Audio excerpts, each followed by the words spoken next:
Opa, bom? Não acredito, o Baru tá lançando mais de um vídeo por mês. Exatamente, meu nobre. O pai está on fire. Mas é melhor não elogiar tanto, hein? Vai que eu fico um mês sem postar de novo. Pois é, rapaziada, depois de literalmente 5 meses, finalmente a Rinha de Bispo está oficialmente no ar. Depois da Rinha de Gado, depois da Rinha de Bruxa, hoje a gente vai ter a Rinha dos colegas de trabalho. Pois é, mano. Dessa vez, a gente vai ver uma luta entre os bispos do pecado e ver como cada um se sairia numa treta generalizada. Claro que, obviamente, eu já vou adiantar, o bispo da ganância, Regulus Cornus, está devidamente nerfado. Mas como assim, Baru? Você já nerfou o Regulus? Meu irmão, é literalmente impossível qualquer pessoa conseguir vencer ele. O próprio autor já falou que ele é o bispo mais forte, velho. Mas o Subaru já venceu ele tanto na rota principal quanto na rota Yamatsu. Pois é, meu nobre, isso é verdade, só que tem o contexto aí, né? As fraquezas do poder dele estavam bem expostas nos dois casos. Fora isso, é praticamente impossível alguém ganhar dele, mano. Mas bom, mais pra frente eu vou explicar como vou balancear essa luta. Bora ver antes os outros bispos dessa rinha.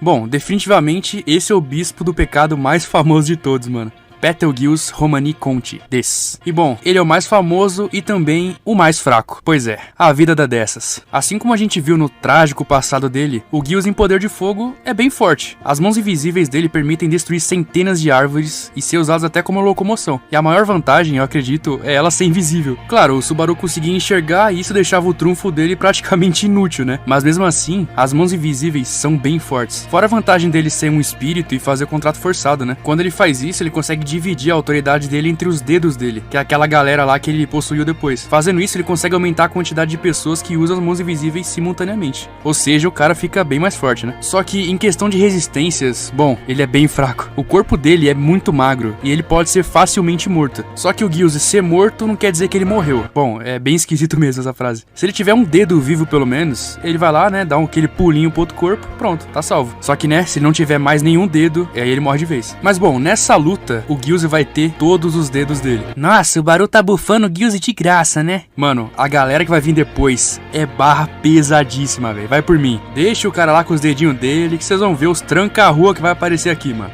A grande antagonista do arco 5 não podia faltar nessa lista. Ô bichinha filha de uma puta. No resumão do arco 5 vocês vão ver por quê. A Sirius representa a ira e tem uma autoridade bem interessante. Ela consegue transmitir qualquer sentimento que ela quiser pra qualquer alvo que ela quiser. Tipo, se ela quiser deixar o cara triste, ela pode. Se ela quiser deixar o cara feliz, ela pode também, né? Qualquer sentimento. Aí vocês me perguntam, pô Baru, mas essa autoridade é tranquila, né? Não sai destruindo nada e os cambal. Então galera, não é bem assim. Eu diria que essa autoridade é uma das mais problemáticas da obra. Ela não só transmite felicidade, mas qualquer sentimento que exista. Medo, por exemplo, ela pode fazer o cara ter medo infinito, velho. É, Subaru, eu sei que você morreu todo cagado. Só que não é só isso, rapaziada. Nossa, mano, essa merda é muito mais complicada, velho. A autoridade dela também transmite ações e consequências. Por exemplo, caso alguém morra perto dela de algum jeito, ela pode transmitir a morte dessa pessoa pra quem estiver perto dela. Tipo, se o cara for cortado ao meio do lado dela, se ela quiser que outro cara do outro lado morra igual essa pessoa, ela consegue fazer, tipo, do nada, tá ligado? E sim, isso aconteceu no arco 5. Subaru foi cortado no meio do nada. Nossa, mano, como isso é apelão, velho. Pelo amor de Deus. E lógico, como não podia faltar, a força física dela é muito alta, velho. Muito alta. Na luta dela contra o Reinhard, ela conseguiu defender os chutes dele, mano. Que são bem conhecidos por, basicamente mandar qualquer um voando. Em questão de magia, ela tem um ótimo controle de magia de fogo. E pelos feitos dela, eu diria que ela é uma das melhores usuárias de magia de fogo do mundo. A arma dela são duas correntes que ela consegue controlar a trajetória enquanto arremessa. E bom, é só isso? Claro que não, né? Ela combina a magia de fogo com a corrente e acaba virando aqueles vídeos de faca quente, 1000 graus. Ela sai cortando tudo igual a manteiga, mano. Ai, ai, ai.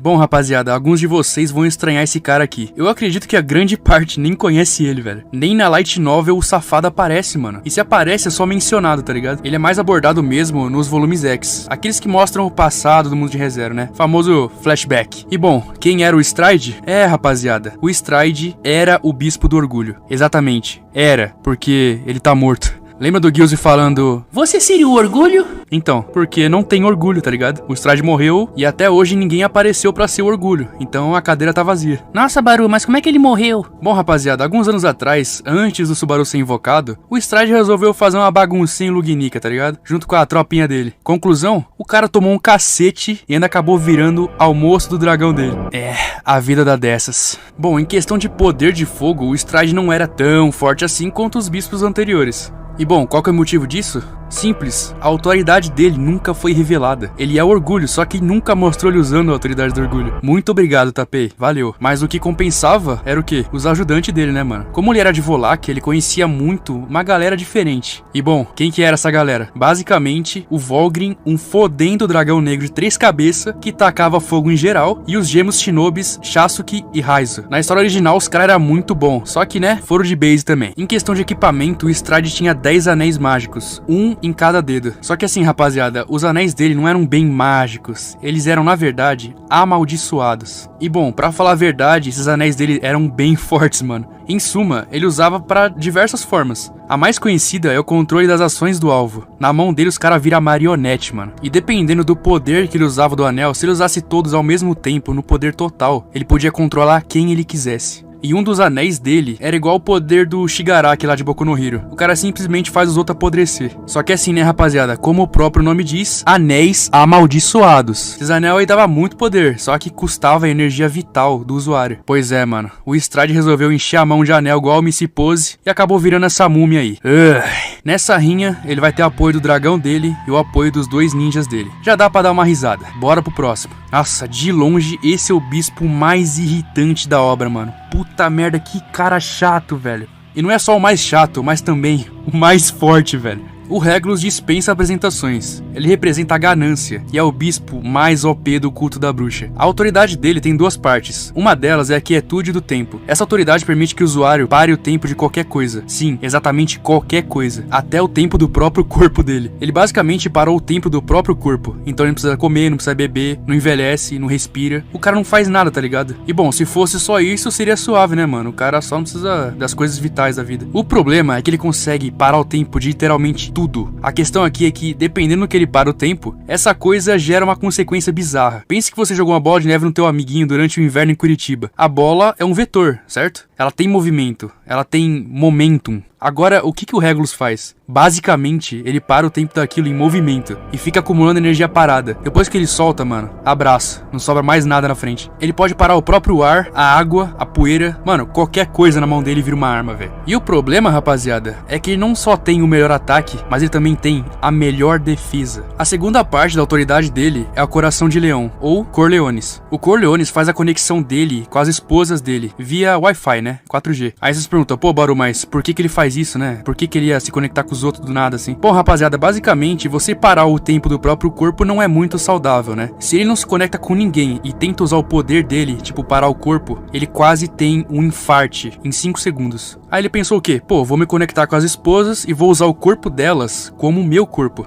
Assim, todo o fardo dele de não precisar ter que ter um coração pra viver, ele passa pras esposas dele, mano. Então o coração que tá batendo lá, transmitindo vida pra ele, é de outra pessoa, não é dele. Ou seja, ele é invulnerável se ele tiver esposa com ele, né, mano? Mas se tirar as esposas dele, o cara vira um bosta. Só que tem outra coisa, se ele tá conectado com a esposa e leva um dano, o dano não vai pra ele, o dano vai pra esposa, velho. Coitada das mulheres dele, velho. E bom, rapaziada, na obra original, o Regulus tem esposa pra caralho. Vocês entenderam agora porque eu queria nerfar ele? Olha essa merda, cara. Depois vocês falam, o Reinhardt que é o furo de roteiro. É, mano, olha esse personagem, cara. E bom, como os poderes dele dependem das esposas dele, eu só vou deixar o Regulus ter uma esposa nessa rinha. Sim, Regulus, você vai ser fiel a uma esposa agora, mano. Acabou o trampo de cafetão, chega. Ai, ai, ai. Capela Emeralda Lugnica, a famosa mamãe. Pelo título, parece boa coisa, né, mano? Mamãe e tal. Mas definitivamente não é, não. A Capela é simplesmente nojenta, cara. O que você diria de alguém que transforma os outros em mosca, velho? Do nada. Bom, essa é a Capela. Ela representa a luxúria e o poder dela é muito interessante também. Ela pode se transformar e transformar os outros no que ela quiser. Baru, então a Capela pode virar minha waifu favorita? Sim, ela pode. Só que é mais fácil que ela te transforme em uma mosca primeiro do que ela virar tua waifu, mano. A autoridade dela é bem legal porque ela consegue assumir qualquer forma. Um dos maiores feitos dela em relação a isso é ela virar um dragão enorme, mano. Sim, velho, essa garotinha aí virou um dragão pica. E bom, como ela pode alterar a forma dela se ela tiver a cabeça cortada, ela se recupera, porque, né, é só regenerar de volta. Ela faz direto isso. E como ela consegue virar um dragão, ela também tem poderes de um dragão. As chamas que ela joga são tipo o Amaterasu do Sasuke, não apaga. Legal, Barão, mas é só isso? Não, meu amigo. Ela também tem o sangue de dragão, mas não é aquele sangue que tem o Lugnika. Ou talvez seja, nunca foi confirmada essa merda também. Mas bom, esse sangue não é muito legal não, viu? Não é milagroso nem nada. Você relou nele, mano, você pega automaticamente coronavírus. Ele te deixa todo fudido, cara. Doente os caramba. O sangue é dito como, obviamente, amaldiçoada. E adivinha quem são as pessoas mais estouradas na calçada que já provou desse sangue aí? Exatamente, Subaru e Crush. Que novidade. Bora falar das 3 gulas agora. Sim, são 3 bispos da gula. Por quê? Sei lá, mano. Foda-se, o autor é doente, velho. Ele quis fazer 3 gula. Primeiro começando pelo bispo mais filha da mãe, Lei Batenkaitos. Os poderes dele são bem conhecidos pela galera que já viu o anime, né? Apareceu até. Ele foi responsável por deixar a melhor garota em coma, infelizmente. E bom, pra quem não sabe, o poder dele é basicamente comer os outros. Mas não desse jeito, calma aí. Ele basicamente come as memórias e o nome dos inimigos dele. E bom, se a pessoa tem as memórias comidas, ela basicamente fica amnésica. E adivinha quem são os dois mais fudidos que já experimentaram isso? Exatamente, o Subaru e a Crush. Agora, se ele comer o nome da vítima, a vítima não é lembrada por ninguém. É como se a pessoa nunca tivesse existido. Imagina aí, você nasceu filho único e sempre foi assim. Agora aparece alguém do nada e fala, pô, tá vendo essa pessoa aqui, ó? É teu irmão. Lógico, você ia estranhar porque você nunca teve um irmão, né? Por que do nada alguém aparecer e falar que é um irmão seu? Só que aí é que tá, na realidade, você tinha um irmão sim. Só que ninguém lembrava dele porque a gula comeu o nome dele, entendeu? Pensando bem, esse bispo aí é bom pra tirar o nome do Serasa, né, mano? Pro Batenkaitos conseguir ativar esse poder, ele tem que tocar na pessoa e depois lamber a mão. Só assim a mágica acontece. Só que assim, rapaziada, tem uma fraqueza. Se a pessoa mentir sobre o nome dela ou ter um nome falso, o Batenkaitos não consegue comer o nome dela. Ele acaba vomitando, porque não é o nome real. E basicamente isso aconteceu com a Felt, tá? Ou seja, a Felt não é Felt? Quem será que é a Felt de verdade? Agora, se ele comer o nome e as memórias, bom, aí você tá fudido, meu amigo. A vítima entra em coma. Isso foi o destino trágico da Ren no arco 4. Fora essa autoridade extremamente roubada, quando ele absorve as memórias do alvo, ele consegue absorver até as habilidades de combate do cara, velho. O nome dessa habilidade é Eclipse Lunar. E eu diria que essa habilidade é extremamente forte também, velho. Só que, claro, tem as ressalvas. Ele não consegue absorver nem autoridade e nem bênção. Só habilidade de combate. Até magia ele consegue, só que bênção e autoridade não. Aí já seria demais, né? Puta merda. Fora o Eclipse Lunar, ele também tem o Eclipse Solar. No Solar, ele basicamente se transforma fisicamente na pessoa que ele roubou as memórias. E isso, meus amigos, causa uma das cenas mais icônicas do arco 6. O Lei Batenkaitos se transformou na Ren pra lutar contra a Han. Cara, aquele capítulo é muito foda. Claro que além disso tudo, eles também conseguem controlar a Maju, né? Que a baleia branca é pet deles. E lembra que eu falei que são 3 gulas? Pois é, rapaziada. O Batenkaitos tem outros 2 irmãos. O Roy Alford e a queridíssima Louis Arneb. Os outros 2 irmãos dele têm basicamente os mesmos poderes dele. Os 3 falam em terceira pessoa e cada um significa um aspecto da gula. Um é o gourmet, o outro é o bizarro e o último é a saciedade. Todos os 3 são extremamente habilidosos em combate. E bom, são tanto quanto malucos também. Agora que a gente viu o poder de todo mundo, bora ver como a treta ia rolar, rapaziada. Mas bom, como seria a treta? Assim como as bruxas, eles não teriam motivo pra brigar, né? Pô, do nada assim os caras vão brigar. Só que eu vou dar um motivo muito bom, rapaziada. Simplesmente, o Gospel chegou pra eles e escreveu lá assim: mate qualquer bispo que encontrar. Apenas você tem que existir. Tadã! Pronto, agora sim. Pode cair geral no tapa, mano. Um bom local que eu pensei é a cidade de Pristela, né? Já que já teve encontro lá deles no arco 5. Então seria nice, né? Os caras brigar lá. Rapaziada, se eles se encontrassem, eu acredito que o primeiro a começar atacando seria o Regulus. Porque o Regulus perde a paciência com literalmente qualquer coisa. A pessoa simplesmente respirar perto dele já desrespeita o espaço dele. Então, ele já partiria pro ataque, mano. A vítima mais próxima era a Capela, que sempre chegando em qualquer lugar que ela vai, né, mano? Ela tomaria um ataque de imediato, que cortaria ela ao meio. Mas quase que instantaneamente depois, ela se regenera e fala que o Regulus é um ser desprezível. O Regulus, como sempre querendo ser o topo do mundo, acha inadmissível que a Capela trate ele daquele jeito. E bom, rapaziada, isso desencadeou uma luta frenética entre o Bispo da Ganância e o Bispo da Luxúria. Logo perto dali, tava tendo encontro da Sirius e do Betelgeuse. Claro que mesmo o Gospel mandando ela matar ele, ela não queria. Ela amava ele profundamente. O problema, rapaziada, é que ele não ama ela. Ele ama a Sátela. O Gilze chama a Sirius de idiota e diz pra não confundir as coisas, porque ele nunca amaria ela. O coração coração dele pertence a Satella, a amada Satella. Isso deixou a Sirius profundamente chateada. E pra tentar ganhar o amor do Gilze, ela fala que vai proteger ele de todos os bispos que tinha lá, mano. Pouco depois da Sirius falar isso, as 3 gulas chegando de boa, cercando eles dois. As gulas estavam em uma desvantagem numérica, afinal, o Gilze tinha todos os dedos e ainda tinha a Sirius como guarda-costas. Só que isso não impediu as gulas quererem matar o Gilze logo, porque ele tinha memórias valiosas do passado dele. E as gulas adorariam provar essa refeição. O Lei junto com o Roy chegam tentando matar o Gilze, que atirava diversas mãos invisíveis neles. Eles não conseguiam ver as mãos, e isso acabou atrasando muito eles conseguirem ferir o Gilze. Fora que Sirius estava protegendo o Gilze e os dedos dele com as correntes de fogo dela. Em questão de habilidade de combate, as gulas são melhores. Só que em número, o Gilze estava facilmente impedindo as gulas. Depois de um certo tempo, as gulas conseguem matar os dedos do Gilze. Só que o Gilze em si ainda estava vivo. E o maior problema não era nem o Gilze, era na verdade a Sirius. Cada um deles sabia que se chegar perto da Sirius era a morte na certa. Tocar o Gilze era extremamente difícil, porque ele sempre tinha as mãos invisíveis lá para atrapalhar e a Sirius quase matava eles toda hora. Só que a Louis estava só de tocaia, ela estava esperando o momento certo para dar uma investida. Enquanto o Roy e o Batenkaito estavam distraindo a Sirius, a Louis passa por cima dela e toca o Gilze com as 2 mãos. Quando a Louis ia lamber as mãos, ela tem os 2 braços cortados pela lâmina da Sirius. A Sirius estava profundamente nervosa com a Louis ter tocado o cara que ela tanto ama. Era inadmissível alguém tocar nele fora a Sirius. A Louis começa a entrar em desespero por ter os 2 braços cortados. Só que isso logo ia passar. Poucos segundos depois, ela tinha perdido a cabeça. Exatamente. A Louis estava sem cabeça agora. O Roy e o Batenkaitos não estavam acreditando. Uma das gulas já tinha morrido. Eles se viram para olhar a Sirius e do nada, a cabeça deles também sai voando. A autoridade da Sirius faz com que, além dos braços, tanto o Roy quanto o Batenkaitos também perderem a cabeça. Como ela pode escolher quem vai ser afetado, o Gilze estava do lado dela tranquilão, né? Dando risada até. Perto dali, o Stride estava só observando. Tudo na mente dele é um jogo de xadrez. Ele sabia que os outros bispos eram extremamente fortes. E eliminar cada um por conta própria seria suicídio. Então ele fica escondido, voando em cima do Valgrind. Enquanto a Gula lutava com a Sirius, ele estava voando com o Valgrind, observando toda a luta. Ele conseguiu entender o efeito da autoridade de cada um dos bispos ali. O Stride estava começando a criar uma estratégia.